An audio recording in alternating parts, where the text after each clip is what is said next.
नमस्कार दोस्तों। तो कैसे हैं आप लोग? आपका स्वागत है स्टोरीस्केप पर। यहाँ हर दिन नई कहानियां, नए रहस्य और रोमांच से भरपूर अनुभव लेकर आते हैं। तो चलिए ज्यादा वक्त बर्बाद ना करते हुए आज की कहानी स्टार्ट करते हैं। तो आज की कहानी कैसे खुद राधा रानी चली आई एक सेठ की बेटी बनकर। दोस्तों, इस कहानी में हम बात करेंगे कि किस तरह जब हम सच्चे मन से भगवान को पुकारते हैं तो वह दौड़े चले आते हैं और हमारी पुकार जरूर सुनते हैं। दोस्तों, भगवान को भी अपने एक सच्चे भक्तों की उतनी ही जरूरत होती जितनी हम भगवान की। तो आज मैं आपको बताऊंगा कि अगर आपके जीवन में किसी चीज का अभाव है तो उसकी जगह भगवान का भाव प्रकट करके आप जीवन से उसकी कमी दूर कर सकते हैं और आपकी परेशानी बहुत जल्दी माफ हो जाएगी। तो दोस्तों, आज हम बात करते हैं कि किस तरह बरसाना गांव में एक सेठ की पुत्री बनकर खुद राधा रानी आई। दोस्तों, एक बार की बात है, बरसाना गांव में एक सेठ रहता था जो बहुत धनी था। उसके 3 पुत्र थे, परंतु उसकी कोई पुत्री नहीं थी। कुछ समय पश्चात उसकी पत्नी का देहांत हो गया और सभी पुत्रों की शादी हो गई। सभी पुत्र अपने अपने कार्य में व्यस्त रहने लगे। अपने बच्चों में अपने पत्नी के साथ सेठ के दिल की बात सुनने वाला कोई नहीं था। सेठ को शुरू से इस बात का बहुत दुख था कि उसकी कोई पुत्री नहीं है, लेकिन अब उसकी पत्नी की मृत्यु के बाद उसको यह दुख और सताने लगा और बाद को परेशान रहने लगा कि उसकी कोई पुत्री नहीं। एक दिन एक महान पंडित उसके घर पर आए और उसे दुखी देखकर उसने पूछा कि तुम किस बात की परेशानी है, तुम क्यों दुखी हो? तो उसने अपना दुख का कारण पंडित को बताया कि कोई मेरी पुत्री नहीं है, इस वजह से मुझे अपने जीवन में यह भाव रहता है कि मेरी कोई पुत्री क्यों नहीं है। तो वह पंडित उसको कहता है, लोग यह भी कोई परेशानी की बात है, तुम राधा रानी को अपनी बेटी मान लो। हमारे जीवन में जिस चीज की कमी होती है उसको भगवान ही पूरा कर सकते हैं।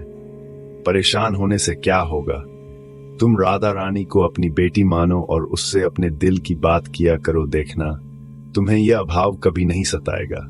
सेठ को पंडित की यह बात अच्छी लगती है और वह ऐसा ही करता है। राधा रानी की मूर्ति लेकर आता है और प्रतिदिन भोजन करने से पहले राधा रानी को भोग लगाता है, फिर स्वयं भोजन करता है और सोने से पहले राधा रानी के साथ खूब बातचीत करता है। ऐसे ही करते करते वह दिल से राधा रानी को अपनी बेटी मानने लगा और वह भूल ही गया कि उसकी कोई बेटी नहीं है। उसे इस बात का आभास होने लगा कि उसकी पुत्री सच में है और वह बहुत दिल से उसे अपनी पुत्री मानने लगा।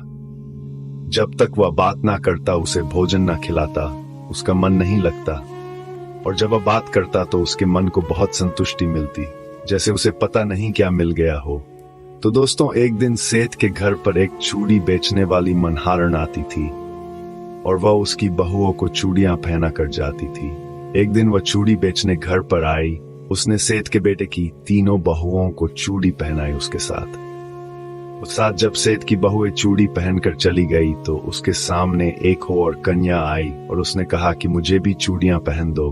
चूड़ी वाली ने सोचा कि शायद सेठ के घर पर कोई मेहमान आई है, तो उसने उसको भी चूड़ी पहना दी। उसके बाद वह चूड़ी वाली सेठ से पैसे मांगने सेठ की दुकान पर पहुंची और बोली कि चूड़ी के पैसे दे दो, और उसने पहले से अधिक पैसे मांगे। तो सेठ ने कहा कि तुमने चूड़ी का दाम बढ़ा दिया है क्या? तो उसने कहा, नहीं, मैंने चूड़ी का दाम तो नहीं बढ़ाया, परंतु आज मैं चौड़ को चूड़ी पहना कर आई हूँ। उसने कहा, मेरे घर पर तो 3 ही बहुएं है। तो उसने कहा, नहीं, मैंने आज 4 को चूड़ी पहनाई है। सेठ ने कहा कि तुमसे कोई गलती हुई है, मेरे घर पर तो चूड़ी पहनने के लिए मेरी सिर्फ 3 बहू है। तो उसने 3 के पैसे चूड़ी वाली को दे दिए और चूड़ी वाली भी बिना कुछ से लेकर अपने घर चली गई। रात को सेठ घर आया और हमेशा की तरह राधा रानी को भोग लगाकर और खूब सारी बातें कर सो गया। उस दिन रात को सेठ के सपने में राधा रानी आई और कहने लगी, बाबा, तुम्हें चूड़ी वाले को मेरी चूड़ी के पैसे क्यों नहीं दिए? जब तुम मुझे अपनी बेटी मानते हो तो तुमने मेरी चूड़ी के पैसे क्यों नहीं दिए? और ऐसा खाकर एक लाडली बेटी की तरह रोने लगी है। सब देखकर सेठ की आंख खुल गई और वह भी रोने लगा। आज सुबह हुई तो वह चूड़ी वाली के घर गया और बहुत सारी स्वर्ण मुद्राएं उसके पैरों में रखी और उसने बताया कि तुम कल से बोल रही, तुमने कल चौड़ को ही चूड़ी पहनाई थी। मैंने राधा रानी को अपनी बेटी माना है। तुम बहुत भाग्यशाली हो, इसको राधा रानी के दर्शन हुए हैं। मैं इतने दिनों से उनके दर्शन को तोड़ पढ़ाऊं और तुमने एक बार में ही उनके दर्शन कर लिया बोलकर रोने लगा और बोला कि तुम्हें चूड़ी का जो भी दाम चाहिए मुझसे मांग लो। यह सुनकर मनहारण के आंखों में भी आंसू आ गए और उसने मन में सोचा, जब मुझे खुद राधा रानी के ही दर्शन हो गए हैं तो इसके से ज्यादा मुझे और क्या चाहिए। और उसने सिद्ध के सामने हाथ जोड़कर कहा कि तुम्हारी वजह से मुझे राधा रानी के दर्शन हुए हैं, जिससे मेरा यह जीवन सफल हो गया, मुझे कुछ नहीं चाहिए। तो दोस्तों, देखा कि जब हम भगवान को दिल से पुकारते हैं, उनकी पूजा अर्चना करते हैं, तो वह कैसे हमारे पास दौड़े चले आते। आशा करता हूं आपको ये कहानी बहुत अच्छी लगी होगी और आप भी अगर किसी वस्तु को लेकर परेशान हैं तो भगवान से प्रार्थना कर सकते हैं, वह आपकी प्रार्थना जरूर सुनेगा। अगर ये कहानी आपको अच्छी लगी हो तो नीचे कमेंट बॉक्स में जरूर बताना। धन्यवाद इस कहानी को देखने के लिए। अगली बार फिर से मिलेंगे एक नई कहानी के साथ। तब तक हमारे चैनल स्टोरीस्केप को सब्सक्राइब करना न भूलें और वीडियो को लाइक शेयर करें ताकि आप हमेशा हमारी नई कहानियों से जुड़े रहें।